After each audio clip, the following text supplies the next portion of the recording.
mindful habit system to help you men create healthy sexuality and a great life, and also to help the partners heal. We're really proud of our partner program. And I want to today talk about something that's very, very important. Today, I want to talk about an old Native American tale called the Feed the Right Wolf story. Maybe you know it, maybe you don't. It is one of the most powerful realizations that I ever had in my journey. Like it was literally at my lowest point. I was hospitalized for 3 days. I was suicidal. That's why I was hospitalized for 3 days. I was so depressed. I felt so much shame.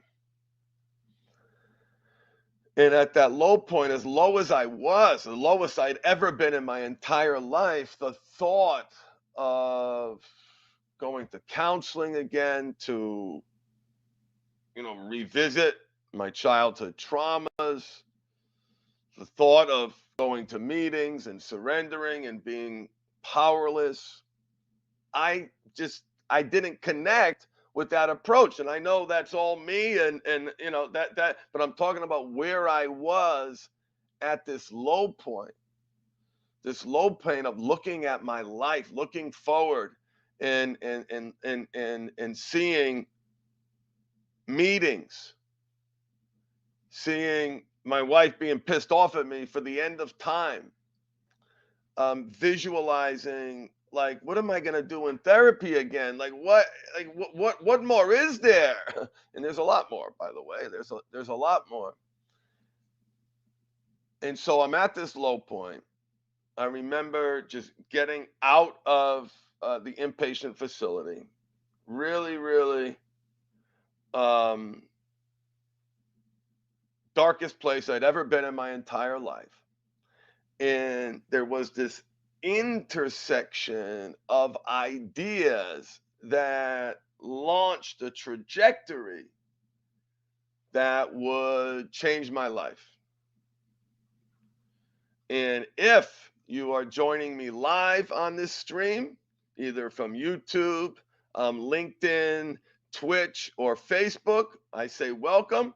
If you have any questions, I want to answer your questions. Please introduce yourselves in the chat. So glad you are here. And good news, I'm not sure when, but I'm going to say it out loud. We're going to start scheduling these calls. I've actually just got off the phone, not on the phone signal, with Adrian.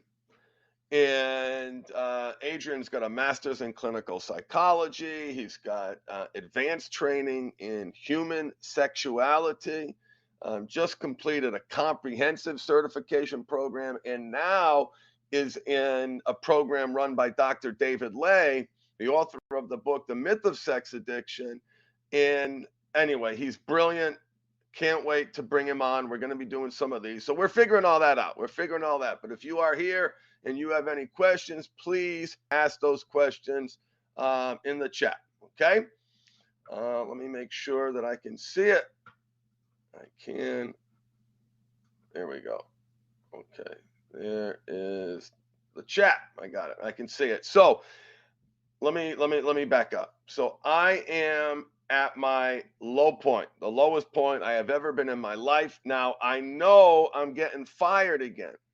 I know I was out of my mind. I was intoxicated at work. I was using bad salts. The lies and the cheating were so bad. I was out of control.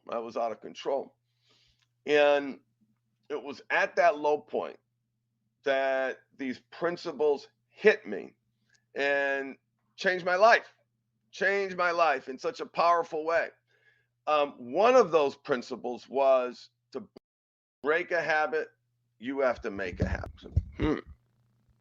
That sounds pretty obvious, but that golden rule of behavior modification, behavior change, do something else, right? Not do something. My whole identity was around not doing something, and I was terrible at not doing something.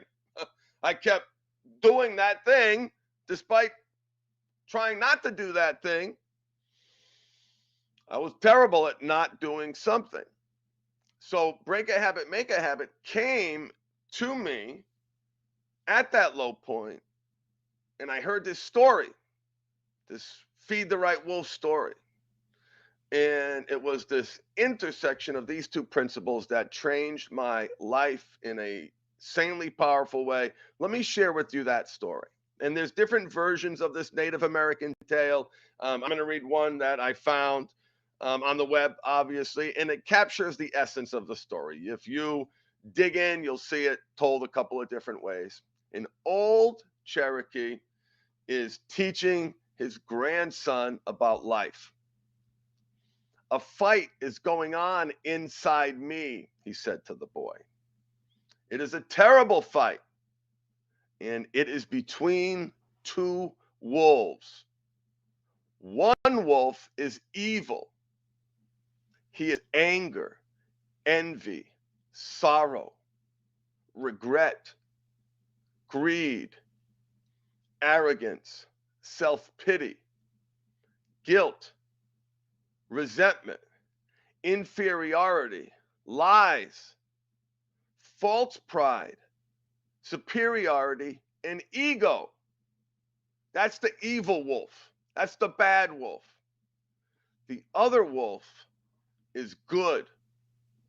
Let me add to the bad wolf. Addiction, out of control. The other wolf is good. He is joy, peace, love, hope, serenity, humility, kindness, benevolence, empathy, generosity, truth, compassion, and faith. You got the bad wolf and the good wolf. The Cherokee Native American chief says the same fight is going on inside you and inside every other person too. The grandson thought about it for a minute and then asked his grandfather, which one will win? Which wolf will win? The Native American chief simply replied, the one you feed. The one you feed.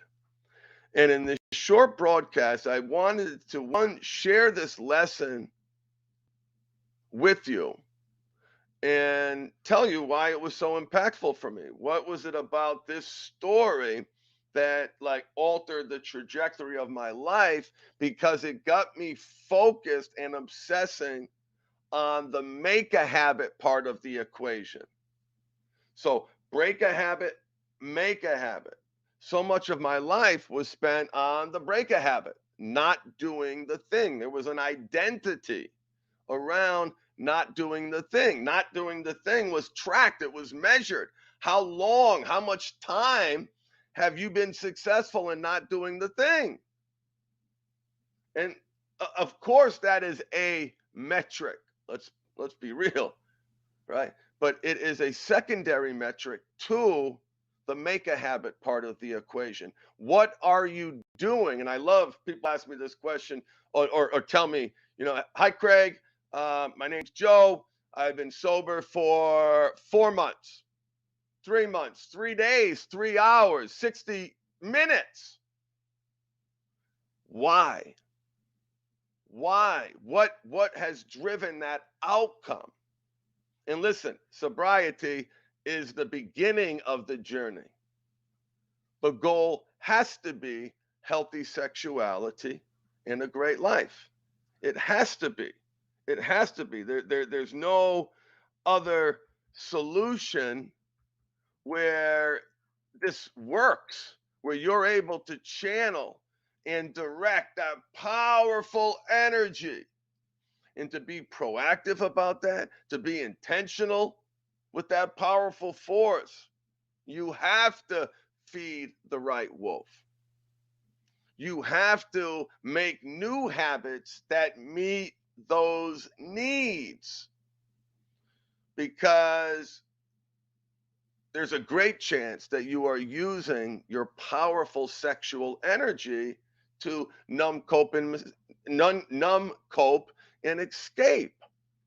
And that's a powerful emotional and physical regulator. And in fact, there are times when it is irresponsible, unethical, unprofessional, dangerous, dangerous to encourage someone to stop, for example, watching pornography to emotionally and physically regulate. It's irresponsible because that person is using sex to function. It's helping them in powerful ways. It's helping them deal with life. It's helping them manage fear. And it's so important. It's so important. This addict part of you, you should do a meditation where you picture him at the end of New Hope, the Star Wars movie, A New Hope. Your addict part, right? So there's Chewie, there's Han, there's Luke, the R2D2 and C3PO over here, and then there's your addict. Your addict part bending over to get that medal, to the applause, to the accolades, to the praise. Because that addict part has helped keep you alive.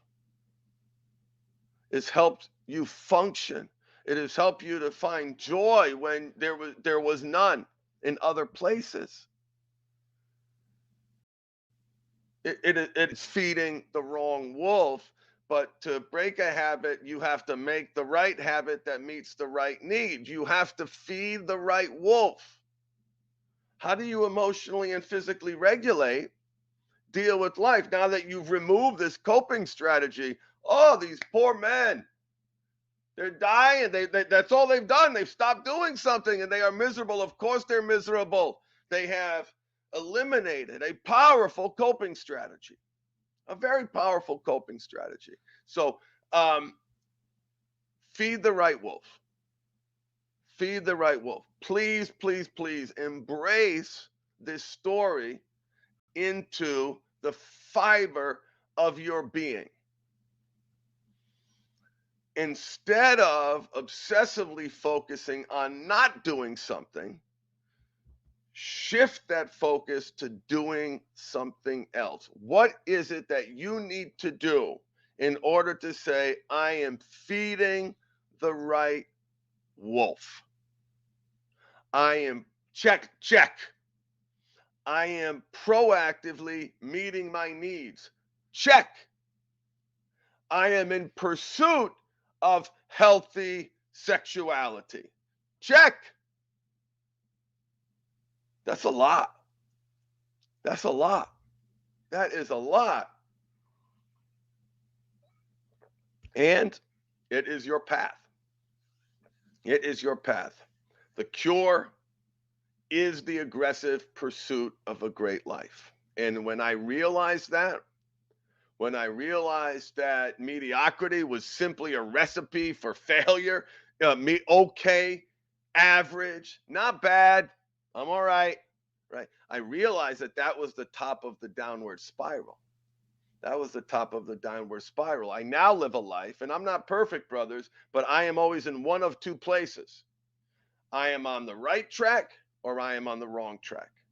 And the reason why I live in one of those two places, because there's no such thing as average, mediocre. Man, I'm either feeding the right wolf or I'm not. I'm either moving towards success and I'm not. And I want to create a reality for me that when I'm off track, when I'm not feeding the right wolf, alarm bells go off. Alarm bells go off in my head and say, wait a minute, this is unsustainable. You know where this goes. You know where this goes. People ask me all the time, could you see yourself going back to your old ways? Yes. I love answering the question very aggressively and very assertively because I want you all to learn from my mistakes. Yes, absolutely. If I stop doing the things that make me successful, of course I'm going to resort to that pattern. It is literally the oldest pattern and deeply entrenched pattern in the history of me. Using sex to escape, to feel better, to self-soothe. Like since I was a child. Name for me a chat in the chat.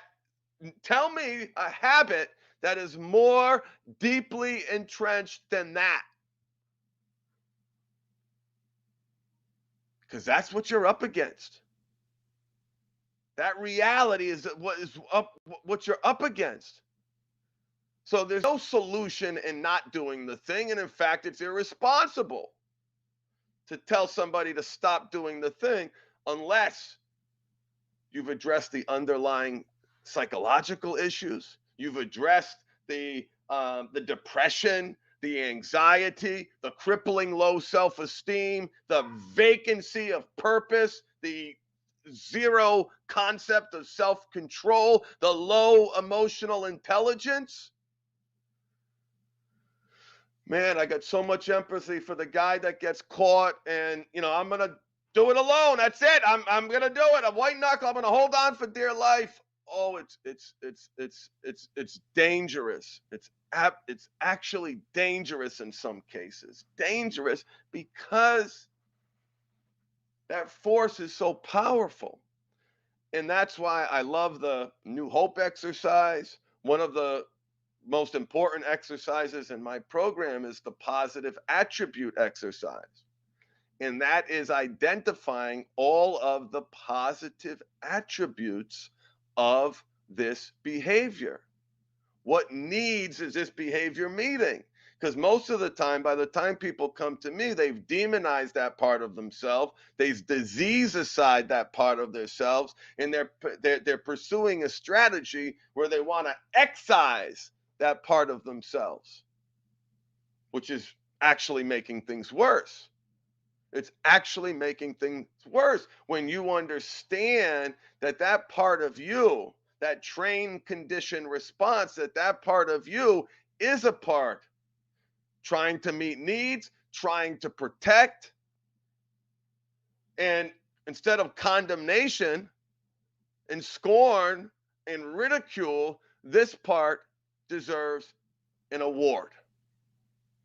This part deserves a reward. Your addict part deserves a reward. And that may sound a little shocking to some of you. I just invite you to think about the role that this part has played in your life and how it's helped you numb, cope, escape, deal, exercise autonomy, feel like you have a sense of control, pleasure. It's powerful. It's powerful. And it's why, like Feed the Right Wolf, the story that I started this stream on, is so important. It must be your destination.